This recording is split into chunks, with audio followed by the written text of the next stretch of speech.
Good morning, Pete Hegseth. You still have a job. Congratulations. You're watching DeProgram with Ted Rall and John Kiriakou. It's Monday, December 8th, 2025. Good morning, John. Good morning, Ted. Good to see you. Likewise. Hope you had a good weekend. Thank you, sir. You too. I did. It's going to be cold, though. Very cold. Really cold. Very cold. Lots to talk about today, as always. I think I'm always going to be saying that because it's always going to be true.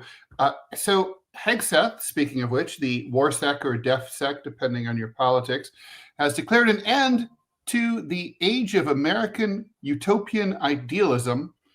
I missed it. I must have been sleeping, but when that happened. But anyway, no more Mr. Nice Guy, as we declared in the title of today's show.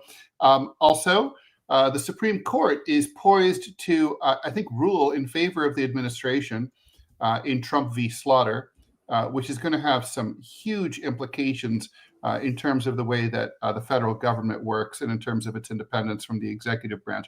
We'll talk about that. I suspect, as a former federal government employee, you have a few things to say about that, John. Thailand and Cambodia are back at it. So the question is, will Trump step in to try to rescue the ceasefire agreement that he negotiated 2 months ago? And also, and this is not last but not least, this Netflix Warner Brothers deal obviously has clear monopoly implications. I mean, literally, when I go to watch TV, I literally am like, my two favorite networks are either Netflix or HBO Max. I literally look at those two. I mean, these two will now be one. There's going to be fewer places for people like us to pitch in Washington. It's a monopoly, and it looks like Trump's aware of it, and he's saying that he's going to consider it. He's going to be personally involved in this decision. Which is highly unusual at all. Yeah. The more people who question it, the better. So anyway, there's that. As always, we're here Monday through Friday, 9 a.m. Eastern time. If you have questions or comments, please post them in the live chat. We are fully monetized back on YouTube. So please follow, and share the show. Super chats work again. I think that's about all the housekeeping we have to do until we do an ad. So, John, what do you want to do? Well, let's talk about Hegseth. I have to say that I wasn't paying very close attention to Hegseth yesterday until you sent me this piece. This utopian idealism. What the heck's he talking about, Ted? Yeah, you're living proof of the fact that there was no such thing. No. Is he talking about this alleged wokeness in the military? Is that what this is about? If so, why didn't he say this a year ago? Yeah, it's very vague. Yeah, it's vague. He's basically this is a new national security agency. New national security strategy that basically says that we're going to be looking out for America first. Here's a quote. In his speech, Hegseth said, "The U.S. shouldn't be distracted by democracy building, interventionism, undefined wars, regime change, climate change, woke moralizing, and feckless nation building. We will instead put our nation's practical, concrete interests first." First of all, I want to just say, never have I agreed with anything Hegseth has said more in my entire life. Exactly right. However, I have to say, at the very same time, that speech is making headlines that are shared on the same exact news headline page as all these stories about, for example, the controversy he's involved with, blowing up random fishermen and drug runners in the Southern Caribbean and trying to overthrow the government of Venezuela and negotiating with President Maduro for him to leave. How do you reconcile these two simultaneous actions in the same exact cabinet department? I think they're trying to thread a needle here, where they don't want to actively overthrow government using military force. They want the government to essentially overthrow itself and put Maduro on a plane. Put Maduro. Yeah, exactly. It's a putsch. Put Maduro on a plane, have him go to Havana or Moscow. Kind of like what they did with Bush did with Aristide in Haiti. Exactly what Bush did with Aristide. That's right. And then, but on the other hand, they're able to, or they think that they will be able to couch this military action as as a MAGA action because we're not committing ground troops. What it seems to me that they're trying to have their cake and eat it too. That's really what it comes down to. And here's the thing, right? Like, I don't think it matters what people like us think about it because we're not the audience for it. But I think MAGA world already knows all about what's going on in places like Venezuela, and they don't like it. Nobody likes it. I mean, if you don't have the Canadians, you don't have the Mexicans, you don't have the Brazilians, you don't have the Colombians, what else matters in the Western Hemisphere? Right. I mean, there's that Caribbean organization of what's that called? I always forget what that thing is called. It's the equivalent of ASEAN, but it's for the Caribbean countries. Right. And it seems like you'd want them involved. I mean, here's the thing. Like, I think it's possible in the same way to say that Saddam Hussein was a bloodthirsty, torturous dictator and say we shouldn't have overthrown him. And say the same thing here, like Nicolas Maduro is maybe not like the best Venezuelan national who has ever breathed air, but, and say that at the same time, it's really not our business. It's up to the people of Venezuela to get rid of him. That's right. And so, I mean, so I agree with you. It's a push. I mean, John, this is your wheelhouse. I mean, wouldn't this have called more typically for an old-fashioned 1960s, 1970s Latin American coup, right? Isn't it like CIA-backed covert? Sure. Isn't that really kind of like if that's what the administration is after? But the problem here is that those old-fashioned CIA coups were almost always done with the support of the local military. And in this case, the military supports Maduro. Right. So, regime change without the military so even in a revolutionary situation is always impossible, right? When you ever study, it's always the military always cinches the deal in places like, the French Revolution, the Russian Revolution. That's always the final thing. You have to have them. Just parenthetically, by the way, did you notice this coup attempt in Benin? Yeah, sure did. The government announced, I should say the military announced that a coup had taken place. And the president says, "Oh, not so fast. I'm in charge. You're all under arrest." There was a coup attempt, but it was unsuccessful. And that was an old-fashioned dogs of war style coup, right? Where they seized control of state media. That's soldiers right. appeared on TV. Just the way they teach you to do it. But it didn't really, it didn't take. I think we're just, we haven't seen the last of African coup attempts. There's just been a whole spate of them lately. All right, so I mean, I do want to linger a little bit on this idea of American utopianism. So let's talk a little bit about the strength of it here. I mean, the meat of it. He says, allies are not our children. Hegseth said, we can and should expect them to do their part. In other words, the U.S. shouldn't be financing the defense, the military defense of rich countries that are allies that can easily afford to pay for their own upkeep. I mean, I agree. Yeah, I agree too. But the thing is, though, that's not going to save the American taxpayer a single dollar, because we'll find a way to spend it. And it won't be on things like infrastructure. It'll be some other component of national defense, which is just terrible. It's funny because I was kind of thinking of Venezuela compared to Iraq. We were having that in the group chat discussion. And I was thinking, in a way, right? I mean, when you're a hammer, everything looks like a nail. And when you create this giant military industrial complex, people are sitting around thinking of ways to be useful. Like, what can we do? I mean, it's not enough for them to say, let's just sit around. And if anything threatens us for real, then we'll be ready. That's just not real. That's not how people think. There's always ambitious human beings always want to, step it up. Iraq, what if they still had WMDs? Oh, well, then, we could topple the whole Middle East. All the dictatorships would go like dominoes. And now this Venezuela thing is well, maybe we can get oil on the cheap. What is the real, let's say Trump wins he gets Maduro on a plane, he's gone. What's the next plan here? I mean, it's a two-part question. First of all, would it be the Trump administration's plan to find like the equivalent of an Ahmed Chalabi who is going to step up and be the new ruler of Venezuela. Would they reinstall what's his name? The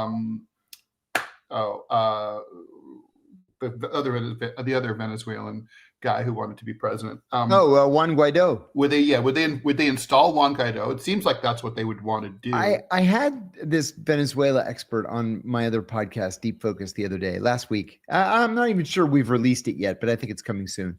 And I asked him essentially the same question. And he said, Venezuelans don't have any idea who Juan Guaido is. He was literally just a grad student at George Washington University when the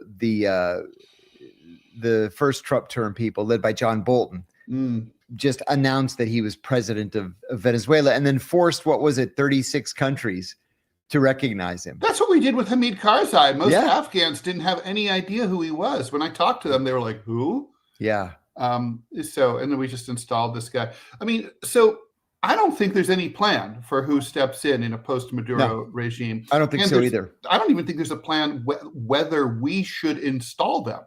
I think it's just like, just get rid of Maduro and hope for the best, basically. Like, hey, that worked out great with Gaddafi.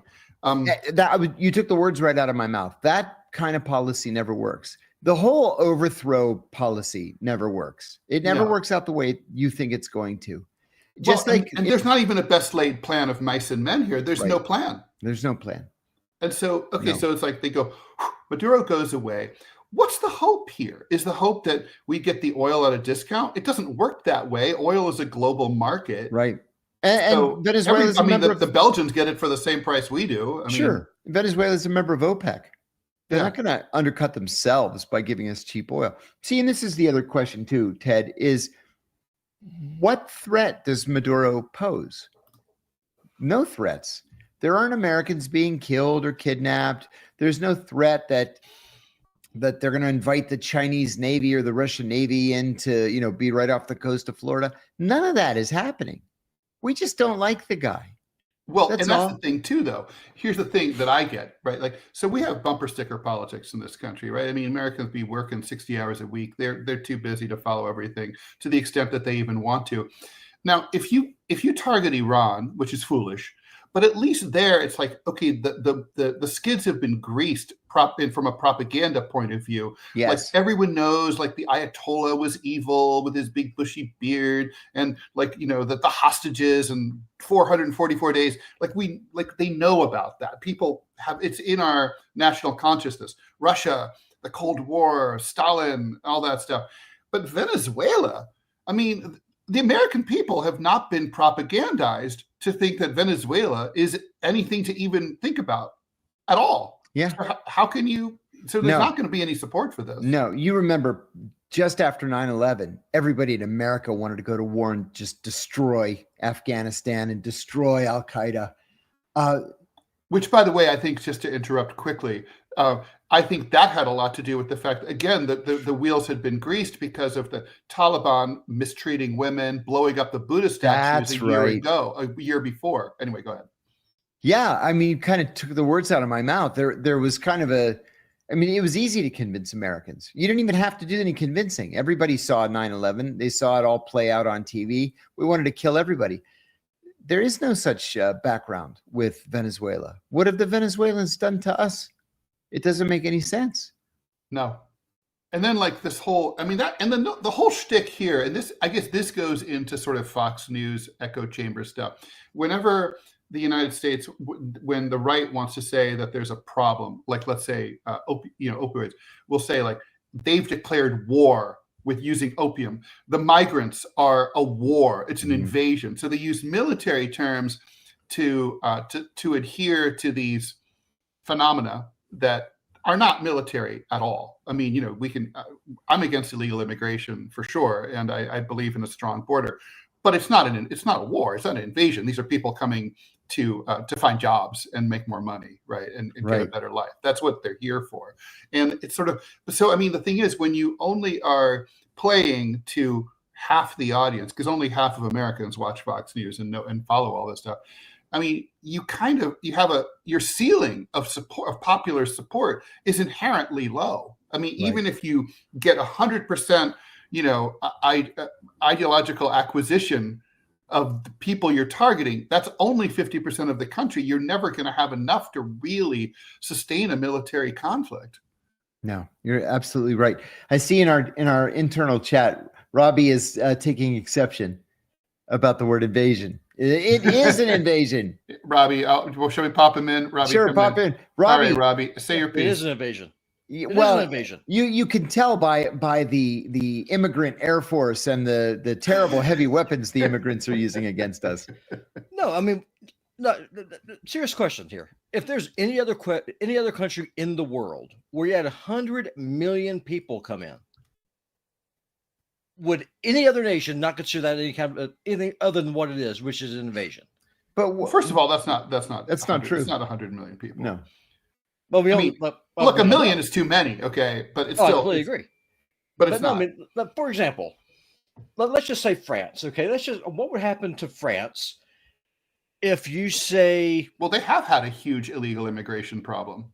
Yeah, I that's my point. And the thing is, like, the French are actually doing something about it. Whereas I don't know if y'all saw Tucker Carlson when he was interviewed Piers Morgan on his podcast last week. And he pointed out, though, so Pierce is the native Brits are going to be a minority in their country in like 20 years. And Pierce Morgan's like, what's wrong with that? Like, seriously?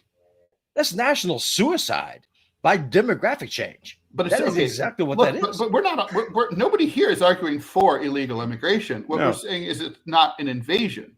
It's a flow of people. Like, for example, many times, hundreds of thousands of Afghans, millions, have crossed the border into Pakistan. Yeah. And it's happened a bunch of times. And then they go back home when the conflicts are over. I mean, it's kind of like that flow keeps happening. The Iranians have also taken in lots of Afghans. And so the Iranians and the Pakistanis don't look at it as an invasion. It's a flow of people. It's a migrant flow. Okay, you're both students of history. When the Goths, the Visigoths, and the other Germanic tribes were going across the border into the Roman Empire, was it considered an invasion? Well, that was the answer is yes. Those were armed forces, right? These people are armed with drugs and also armed with economic warfare. You're making my point for me, Robbie. Yeah, I know I am. And you're totally saying, I mean, you're just saying what I'm saying, that you're adhering military terms to a non-military situation. That's all. Because it is a military term. That's exactly what it is. I fundamentally disagree. Okay. All right. Bye, Robbie. We'll talk later. Okay. So, but I'm glad he's here to say that, because it's important to represent that. A lot of people agree with Robbie. Yeah. NPC, let's do some questions, John. Yeah. NPC 3PO. How many countries in Africa does France still control after up to and including the coup attempt in Benin? That's a good question. Good question. I'd have to count. I don't know, actually. Certainly that number has declined. They lost Burkina Faso. They lost Niger, right? They lost, I guess, pretty much. I'd say Mali is pretty much lost. Yeah, they physically withdrew from Mali, what, a year ago? But 10 months ago? John, I got to tell you, I don't think, I think the French are harder to get rid of than herpes. I think they'll be back. I think when Macron, who is such a weak leader, is gone, it doesn't even matter if it's a lefty or a righty. Mm-hmm. France will be back in post-colonial Africa, because they always are. I mean, sort of the way the tradition has always been in the post-colonial world, that the former colonial power always either has an excuse or a duty, white man's burden, to step in and fix if there's like any kind of outbreak or a coup or a genocide. Like, they're supposed to go and mop it up. Mm-hmm. And so that will be there will be calls for that. Like, you guys broke this African country, you have to go fix it. I would say that is especially true in the Sahel. Mm-hmm. Just as the going got tough, the French bugged out. Like, now is the time where the world legitimately would like to see French troops just destroying Al Qaeda. Agreed. Protecting children I got to hand it to the French. One thing that I like about them when they do these things, to the extent that it is a violation of sovereignty and all that, but I like it. They send in small forces. Yeah, they do. They send in maybe 2,000 troops. Mm-hmm. But of course, badass, like foreign legionnaires, like serious motherfuckers. But it's like basically it's something the U.S. doesn't know how to do. It's a pinprick operation. Yeah, that's absolutely true. It's surgical. We send thousands and thousands of troops, and then we'll get bogged down for years and then declare victory and leave. 1,000, you can get them out. Easy. Yeah, 3 planes. I agree. They're gone. Okay. Rob Vake, what was the story about Mike Baker splitting Greece, John? You've never answered this story after touching on it multiple times. Mike and a colleague were doing surveillance on a target, and they forgot to account for the most effective security system in the whole country, which is one old Greek lady peeking out of her window. And she noticed the shutters. She noticed these 2 guys sitting in a van on the street for 3 days, and she called the cops. And the cops came, knocked on the van window, told them to get out of the car. They were both wearing very poorly done disguises. But inside the van, big nose, mustache, basically, inside the van were other disguises and multiple identification cards and passports from different countries in different names. And so they were expelled from Greece. That's what it came down to. Robbie, I'm going to let you come in and answer this one. From Three Birds, One Stone, question for you. Do you intend to legally go after the person or organization that doxed you? If I was a lawyer, I would rep him for free. Robbie, answer. The answer is no. They that person, what they meant for ill, the Lord meant for good. It's been a blessing in disguise, and that's no small part because of the generosity and support of the audience here on this show. So, no. They tried to hurt me, and it completely backfired. I'm able to do what I love doing. I'm working with 2 great guys, and you're cheating on us. I wish them all the best, and I'm enjoying watching them cannibalize because all the doctors just unionized on Friday, so they're fucked. Thanks, Robbie. All right, so let's see. Do we think that that maybe the fact that maybe the U.S. came into an agreement about Venezuela with Russia? Wait, do we consider the fact that maybe the U.S. came into an agreement about Venezuela with Russia in exchange for Ukraine? Ooh, that's interesting. Ooh, I like that. That is interesting. I don't know. I haven't seen any evidence of it, but that would be very interesting. It would be, I think, politics at a higher level than, we're seeing that kind of, I can't imagine that kind of geopolitical horse trading in this current environment. And I'm not just, using that as a way to attack the Trump administration. I don't think Putin thinks that way either. This is like, you always have to go to the Cuban Missile Crisis and that famous trade-off between the missiles pointed at the U.S. and Kennedy promised at the USSR, and Kennedy promised to remove them. Where were they? Were they in Turkey? Yeah, Mm-hmm. yeah. I always want to say Poland, but that was part of the Warsaw Pact at the time. Yeah, they were in Eastern Turkey. Okay, thanks to US XXX A-Rod for the $2. Thank you. How long till Trump tests Biden's preemptive pardons? Hegseth, it's coming. Hegseth is prime example. Why doesn't he want to try and undo it? But will that stop him for much longer? He can't have that kind of awareness. I don't think he's gonna do it. I think he's just jumping up and down and yelling about it, because if he does it and he's successful, then the next president can undo his preemptive pardons. Okay, and let's see, one for each of us, and then we'll get back to the topics here. Tiffer, I talked about knowing Carter Burwell. He's a famous film music composer. In an episode released over the holidays, that's cool. Can you talk about some famous people you know, or maybe share a story of one of those friendships? I'll think about that. I feel like maybe that's a Rumble Premium. That's a Rumble Premium idea. That's what we'll do, because it would take up too much time here. Also, I always think about, I don't want to tell any tales out of school. I know Carter wouldn't care. Johnny Jackson John, have you heard about Admiral Leonard Francis? I've never heard. Is that Fat Leonard? Yeah, Fat Leonard. He's a defense contractor, got himself in a whole bunch of trouble around a bribery scandal. I think it was with the Navy, and got, 15, 20 years in prison? He was the guy that dragged down, along with him, what was his name? He was the CIA executive director under Bush. I forget his name now. Nice guy. But yeah, Fat Leonard, this was a pretty big scandal in the Navy, which seems to be prone to scandals. Why do you think the Navy is? Yeah, it's true. You never hear about a Coast Guard scandal. No.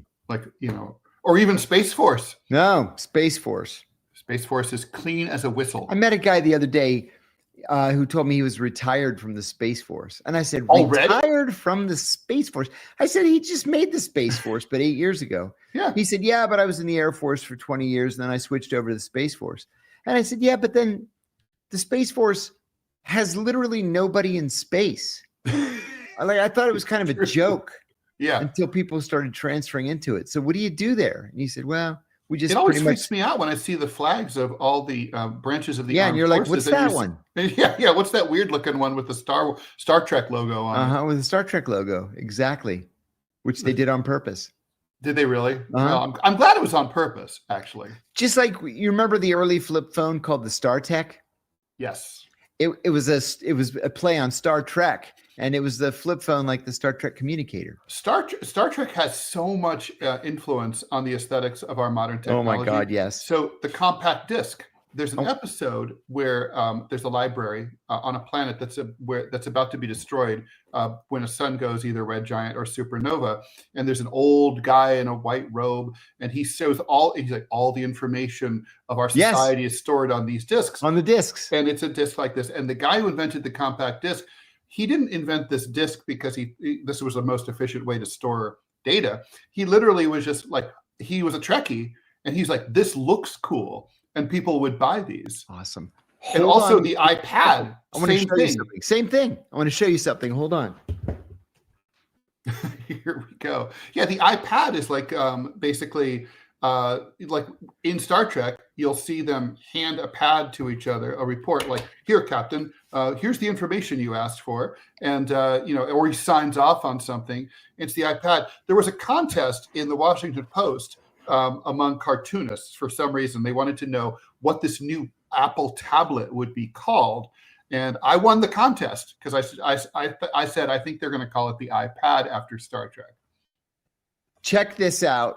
Let me make sure that this is an actual dilithium crystal from Star Trek. I bought it from Scotty's son. No way. Yes, I did. 10 years So what's ago. it really made of? Do we know? Is it quartz? Yeah, it's just quartz. I figured it had to be something like that. Cool, right? So okay, I'm going to answer one of the questions about like friendships. So I got to know Joe Jackson, the singer-songwriter.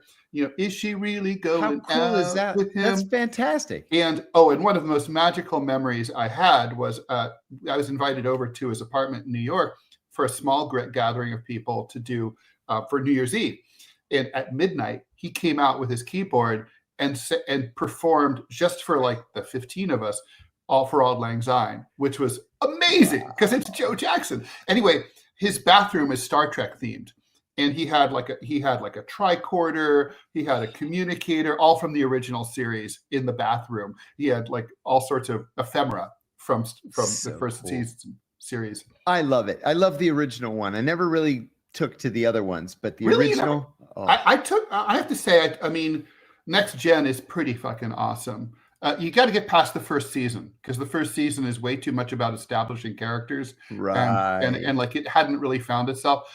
Also, Deep Space Nine is fun too, even though it's got some magical realism in it, which I'm generally opposed to. But Voyager, I liked it. I'll check it. The Enterprise sucks. Never watch it. It Too blows. bad. Yeah. Oh. It does have this like insanely hot woman in it, and who's always like taking showers in the steam room and stuff, and you're just like, I know why we're doing this, but really, anyway. All right. So let's talk about. Shall we talk about Thailand and Cambodia? That seems like it's worth some. Yeah, I thought that conflict was solved, and we had peace. Apparently, I was wrong. And I'm unclear, Ted, as to what exactly it is they're fighting over. It can't really be this little island in the river with the abandoned temple on it. It can't be. Well, as you know, the Thais are fiercely nationalistic. Yes, fiercely. Thailand is one of the only countries in the world that's never been successfully invaded by anyone else. Mm-hmm. And basically, they're like temperamentally, these people are basically, we're calm and peaceful and Buddhist. And if you fuck with us, we will kill you 6 ways till Sunday. And they mean it. We never start anything. We finish everything. That's the Thai way. I respect that a lot. And anyway, the thing is, the French drew this map, right? We talked about this earlier, so I'm not going to redo the whole thing. But anyway, there's the French colonial map caused this fuck up. Mm-hmm. And Cambodia is claiming, and Thailand both claim this little border area. I think that the Thais are claiming the Cambodians started it up and shot at their border guards. Right. So they claim this is retaliatory. Fuck you. We're taking it over. You know, we're fighting back. They bombed Cambodia. Obviously, you and I talked about this. That there's no world in which the Cambodians can ever beat the Thais at anything. Not a chance. So I guess. Nope. I have to think this is for domestic Thai political consumption. This is about national pride. It's about like no one fucks with us. I think it's kind of like Thailand's like a little United States down there in Southeast Asia. Like do not even think about it. I really think it's just about that. I think you're probably right. And these little border disputes, they happen all around the world. We have border disputes with Canada, mm-hmm. with Haiti. They're all over the place. It's just most countries don't act on them. Plus these frozen conflict zones in the former Soviet Union. Mm-hmm. I mean, it's amazing when you think how little violence there's been associated with those. Agreed. Oh, interesting breaking news, which is related to one of our stories here. Paramount Skydance is stepping into the breach. They just announced a hostile takeover bid for Warner Brothers. They're challenging a $72 billion bid by Netflix. John, that number keeps changing. I keep seeing 82 billion versus 72 billion. Paramount's offer, though, is bigger than both. They're offering 108, according to Variety, which I would say probably has sourced it well. So it's not over. Interestingly, I would, at first thought, Paramount might be viewed more favorably by federal regulators as a suitor than Netflix, because mm-hmm. Netflix is really in the same exact business as many of the component parts. Yes. Of Warner Brothers. Yes, you're right. Not so much about Paramount. Not as much with Paramount. I mean, they have streamers. They have like Paramount Plus and stuff. I agree, but it's not a natural fit like the other would be. So it's like, they can make a synergistic argument better than But than Netflix can. But the bottom line of all this, as you said when you opened the show, is that it's just quashing any real competition. Like everything we consume in terms of media is all owned by one of 6, soon to be 5 companies. And I mean, I want something different. John, did you see, I'm sure you did, over the weekend, the New York Times article that said everybody in Hollywood hates Netflix? Mm-hmm. And they sort of described why. Mm-hmm. But basically, Netflix has kind of like, I think what this is, and they're basically saying this would be the absolute death knell, the final nail in the coffin for the cinema house experience of going. Ted, honestly, I don't know the last time I went to a movie in a movie theater. And I like movies in movie theaters. So do I. But why spend the $20 when it's going to be on Netflix in 2 months anyway? John, to me, the exception to that rule are these theaters like Alamo Drafthouse, where you can eat fun. And have beers while you're watching the movie. That's right. Then it's a whole night out. Americans love multitasking. I'm no exception. We like to drive while we're texting, and we like to, to eat while we're watching a movie. That's what we do at home. We eat while we watch the movie. So you're like, oh, it's a night out. Yes. Yes, that is nice. So maybe that's the future. Independent cinema. I mean, I think it's true. It's hard to get people to just, why would I go just to sit in a chair and pay $27? $27.50 is the price of a normal movie ticket in New York City now. Are you kidding me? One adult ticket. See, and I bitched and moaned when I paid $15 last time. I bitched at 12. So it's kind of like, okay, so you go with, I mean, it's $100 night out if it's a penny, right? I mean, for two people and some popcorn and a parking, I mean, it could be easily 150.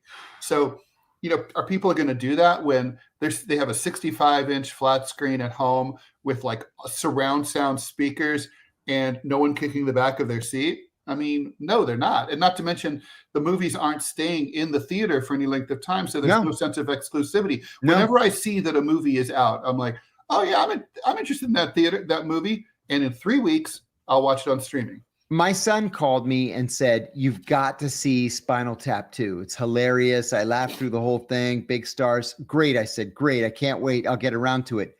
Poof, it was gone. Now I'll just wait till it's out on Netflix. Yeah, there's just no point. Yeah. Mm-hmm.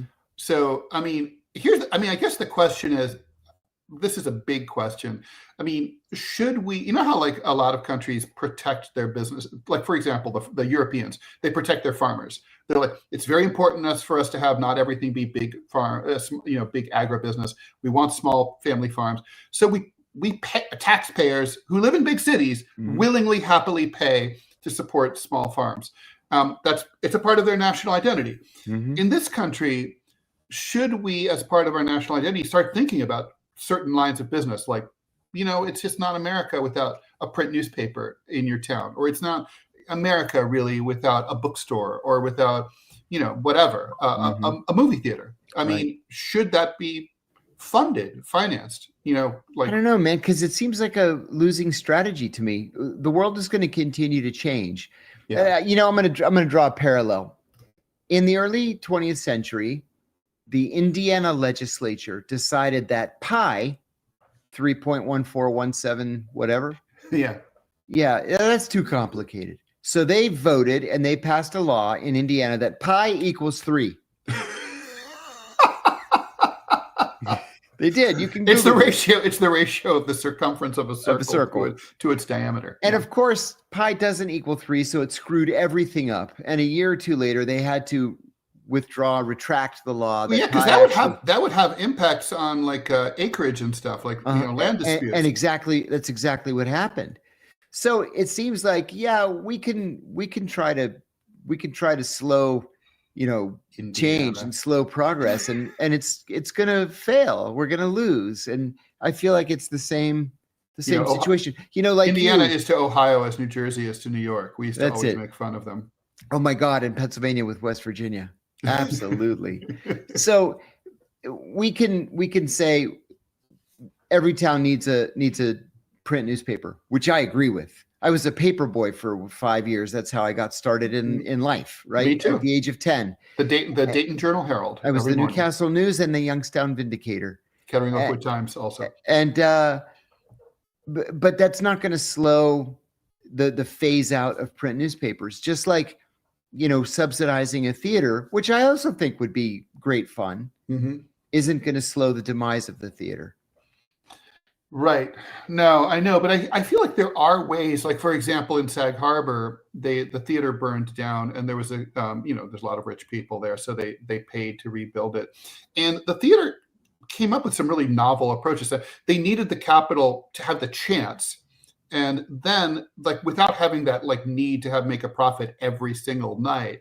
They had the breathing space to do things like, we're going to sponsor. You can have a kid's birthday party. I went to one of these things at the movie theater, and they played like Warner Brothers cartoons and stuff, and served food to the kids in the theater. You can have events. It's an event space, and it's like I like that. I like that. Hey, before we move on too, Robbie says we have an ad, but I have a complaint from a viewer that I received over the weekend. All right, let's hear it. Ted reads the ads too quickly. I was doing you guys a favor. I'm trying to get through them. I don't know about you, John. I don't like, what is it, not enough time to go take a piss? Or I don't know, man. I'll tell you, I started doing ads for the very first time on Deep Focus. At least you don't have to say, go to www.johnlovesgold.com. That's www.johnlovesgold.com. Do you have gold in your IRA? See, I would want everybody to read the ads really fast. That's like on, like on radio when they do the station IDs for stations that have like multiple broadcasters, like, WQXR 104. Right. I'm like, you don't need to linger on those. Like, it's just like, you can sound like what that band with the squeaky voices. I forget what they were called. All right. Anyway, let's answer some questions. And Robbie, yes, whenever you're ready to put up that ad. And I'm sorry about the complaint that you got, John, but I'm going to read that ad faster than ever. Okay. John, do you feel the U.S. deserves the opioid crisis after doing the same to Russia with Afghan opium? I hate to say it, but yeah. Whoa. This was a precedent we set. And we don't really have the moral high ground to point the finger at the Chinese. The Chinese are just as guilty as we are. I have no love of the Chinese, that's for sure. But maybe I'm too much of an idealist when it comes to the kind of country that I think we should be, or think perhaps we once were. But yeah, we were wrong about poppy in Afghanistan. Well, just like the Chinese are wrong about fentanyl. Yeah, that's for sure. Okay, but I feel sorry for the victims. I do too. My brother-in-law died of an overdose. It's hard. Terrible. It's a terrible thing. It's hard to make it to 30 without knowing someone who dies of an overdose. You probably, all right, let's do this ad. You probably noticed Rumble is growing fast and it's not slowing down. They're building a real alternative to big tech that puts creators first and actually protects free speech. And now there's Rumble Premium, an easy way to upgrade your experience. With Premium, you get ad-free viewing across the platform, no pre-rolls, no interruptions, just the content you came for, plus Premium members unlock exclusive content like bonus videos, behind-the-scenes drops, and more from your favorite creators. Right now, Rumble's offering $10 off an annual subscription. Just go to rumble.com/premium and use the promo code STUDIO at checkout. That's rumble.com/premium, promo code STUDIO. No ads, more freedom, and content you actually care about. That's the deal. Okay, we have a lot of questions, John. So let's fly through them here. A more lighthearted question: do you guys have favorite conspiracy theories like the parallax view, 3 Days of the Condor, etc.? I love both of those. I loved Day of the Jackal. We talked about that. Day of the Jackal was so great. We did an entire, I would say All the President's Men counts as a conspiracy movie. Oh, that was terrific as well. What about Ronin? Great so movie. Underrated. Such an underrated movie. It's not a movie, but I would say The X-Files qualifies as the mother of all conspiracy, everything in broadcast. I agree. Very well done. A little bit ahead of its time. Totally. It almost failed, right? Like it basically was about to be canceled. It aired for 1 or 2 seasons or something like that. They were going to cancel it. And then Fox had something else fall through. So they were like, okay, just keep that rolling until we get our new thing up and running. And then that was the year it caught fire. David Duchovny, I saw him in an interview one time, and he was talking about a similar issue, about how there are so many fingers in the recipe that becomes a TV series, that it's a miracle that any series succeeds.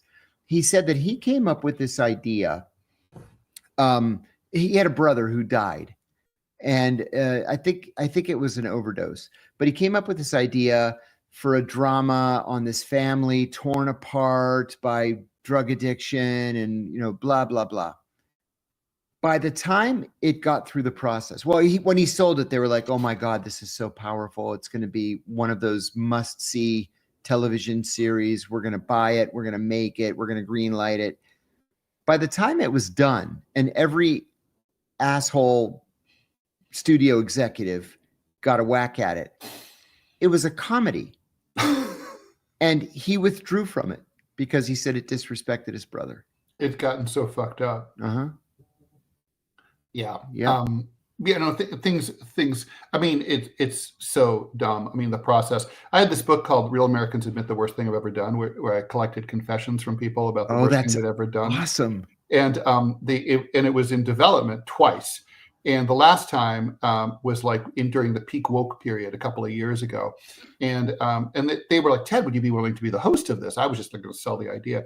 I'm like, if you think, I mean, I don't care, but if you want me to, and then so they were like, "Yeah, we want you to be the host." Then they're like, we did some pitch meetings, and they're like, you're too white, and I'm like, okay, well, so they're like, "Do you care if the host is black?" And not anything else. Black. Who cares? And I'm like, I don't care. The host can be black. Do you care if the host calls himself Ted? I'm like, there are black guys named Ted. Sure. I don't care. I kept saying like, sure, you guys do whatever you want. I don't care. I just I would like to have some money. That's all. And then in the end, they were like, oh, well, we can't do it because if anyone ever finds out that our black host was based on an old white guy, then they'll be mad. And I was like, you people are so fucked up and so stupid. I don't even know what to say. And everybody there was a compilation, I was not part of this, of cartoonists who were it's all collections of their Hollywood development hell stories. And it's great. It's all like just one stupid story after another. Yeah, like I said, it's a miracle that anything gets made. Oh, I feel like in Hollywood, they don't do anything. My agent, hey, if you're watching, Kevin, how are you? He literally, it's like there's always a reason why you can't do things. Oh, what's going on right now? Oh, like right now. Oh, well, people are really getting ready for the Christmas holidays. Yes. So really nothing's happening in Hollywood. Nothing's happening. And nothing's happening because the Cannes Film Festival is a month and a half away. Right. And nothing's happening because it's Hanukkah. They're recovering from the holidays. Nothing gets done. Nobody works. No, they don't do. I actually don't know how they make a living. Because because nothing ever, it's like whenever I watch a movie, I'm like, wow, I can't believe a movie got made out of this. I mean, you think about like journalism is so different. They're banging out thousands of things every single day. Yes. Ridiculous. Question for both hosts. What's our opinion on MH370? That's the Malaysian airline plane that went down in the Indian Ocean. It's still all over Twitter 10 years later. Yeah. Well, I think one of two things happened. I think it was either the suicide, like that German guy who tanked the plane because apparently the pilot or the Egyptian. Yeah.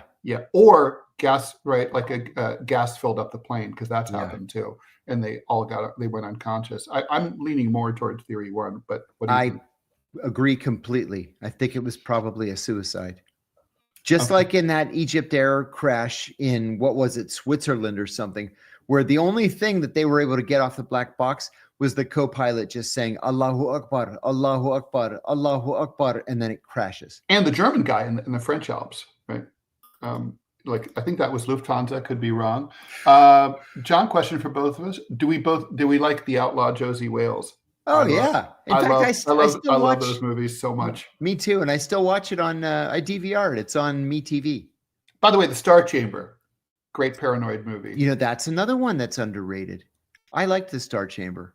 Vicky in Greece claims that Enterprise is her favorite. Okay. Hot really? Women, says Ray. I can't even imagine. I think, I've heard that opinion expressed. Fluidic Poly. John, since you worked in the Middle East for a long time, do you ever think that all the Arabs being united was ever feasible? No. And create a country like China? Oh, that's an interesting question. No. People seriously underestimate the dislike and the distrust that Gulf Arabs, Peninsula Arabs have toward other Arabs and vice versa. Yeah, they're not the same people. And don't forget, the Chinese weren't brought in because they all got along, right? They were all unified under they were forcibly unified under an incredibly violent king, and who became emperor. Question, what's from Madara Slan, 9392, what's the agenda and role of Ahmed al-Shara, the Syrian president in Syria and globally? What's the agenda and role? Well, he's the savior of Syria and all things Syrian, isn't he? I said on a podcast the other day, he's a pure and noble breed, as the Kings would say. Yes, I have no inside information whatsoever, none, zero. But I'm making an educated guess that this guy was probably a longtime CIA asset. And he found himself at the threshold of power, and the CIA pushed him right through the door. And now he's the leader of Syria, and everybody's happy. Yeah. Except the Christians and the Druze. Yeah. Nothing to add there. Peruse, do you guys know if the CIA has a hand in spy novels, or are they more focused on influencing movie scripts? Yeah, it's movies and television. They've got there's a dedicated branch inside the Office of Public Affairs, whose job it is solely to liaise with Hollywood studios and to give them whatever they need to make a pro-CIA product. Novelists are, I've known a couple of novelists who tried to get help from the CIA. They just wanted information to fact check to make sure their shit was right. Yeah. And they basically got no help. No help. Oh, tsunami, breaking news. There's a Yes, this is powerful earthquake. Yes, so CBS News is saying that a powerful earthquake has hit off the northern coast, off the coast of Hokkaido. Hokkaido is this giant island, sort of like off the coast of Siberia and Japan. There's now a tsunami alert of up to 10 feet. There's no danger, according to the U.S., of a tsunami hitting the west coast or the west coast of Canada or Alaska, because I guess they can tell which direction things are going. So we will, if we learn anything more about that, we'll let you know. John, from Freud, you talked about how Homeland, the show, is very close to reality. What specifically did they get right that Hollywood usually gets wrong? Good question. The complexity of operations and planning operations was right on, and the psychological pressure that CIA officers are under, leading to many of them cracking. The only real exception that I took to Homeland was that if you crack overseas, and it happens, I saw it happen to 3 different colleagues, they don't leave you in place to just be nuts and continue doing your operations. They pull you out. They pull you out, and they put you in a hospital until you're not nuts, and then they send you back overseas.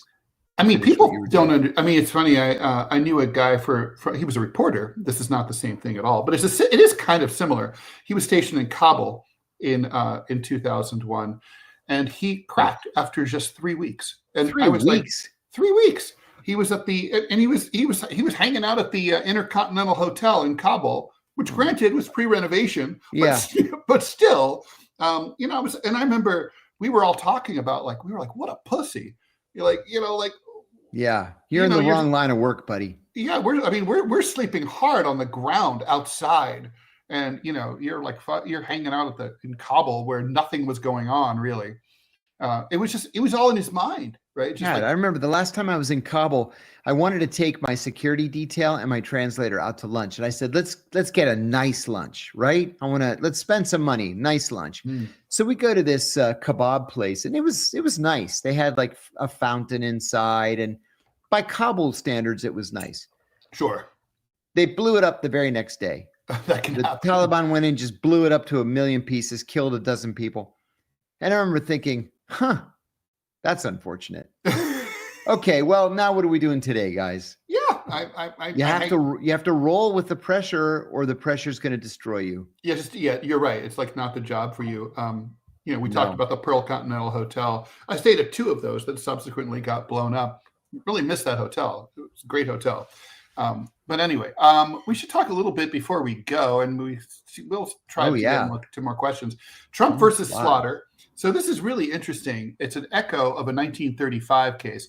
Back in 1935, FDR fired a member of the Federal Trade Commission, which was an organization he created, right? A new agency.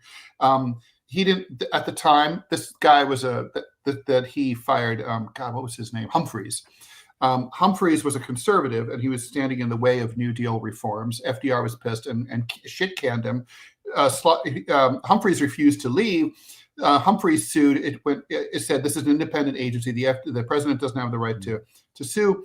It went all the way to the Supreme Court. By the time that it got to the Supreme Court, Humphreys had died, and his estate continued the lawsuit. His estate won and said that the government owed compensation to his estate. And the Supreme Court agreed unanimously with Humphrey's estate, and that's called the Humphrey's estate case. So now this lady Slaughter, Ms. Slaughter, has sued Trump for firing her from the FTC. In initial briefing, it looks like the Supreme Court majority, the 6-3, is predisposed to agreeing with the administration and will reverse the Humphreys decision. If so, this would mean that the Trump administration and future presidents would have basically control, executive branch control, over all of these quote unquote formerly independent regulatory agencies like the SEC. You can see the problems here, right? The Communications Commission, all these agencies that are supposed to be independent. I don't know. I mean, I think the Supreme Court is going to rule for Trump. I think they are too. I think the Supreme Court is a shell of what it used to be. It's not judicially independent. It really isn't. Some of these decisions, I mean, I thought Citizens United was bad, but some of these decisions are just so nakedly partisan that it's going to take a generation or two to get back into some state of equilibrium. Although you could argue, John, the first one was partisan too, because it was a right-wing court that hated FDR and ruled against him. That's true. That's true, which is why he wanted to expand it to, whatever it was, 15 seats or whatever it was. Yeah. Yeah. Bruce Fein says all the time that there is no constitutional mandate on the size of the Supreme Court. We can have 50 people on the Supreme Court. It's just, it'll be however big Congress wants to make it. And then meanwhile, we've capped the number of congressmen at 454, and even 454. 454, 435. Oh, 435. Yeah, 435. Yeah. 435. Mm-hmm. Yeah. And which also doesn't kept make growing sense. Up until a certain point, right? Yeah. And then they stopped it. I remember when I was working on Capitol Hill the first time, I was an 18-year-old intern, and it was like 700,000 people to a district. And now here it's 1.5 million people to a district. You can't represent all those people. I mean, not appropriately anyway. No, you can't. Guys, we're done. It's been a fast hour. John, always a pleasure. Good to see you, Ted. We're back tomorrow at 9 a.m. Eastern time. We're here Monday through Friday. Thanks for following, and sharing the show. Thanks for your donations. Please stay tuned to the TMI show with me and Manila Chan. That is coming up right after this. If you're on Rumble, it'll just be automatic. If you're on YouTube, you're going to have to go over there and find it if you're interested. Thanks a lot. See y'all later. See you tomorrow, John. See you tomorrow.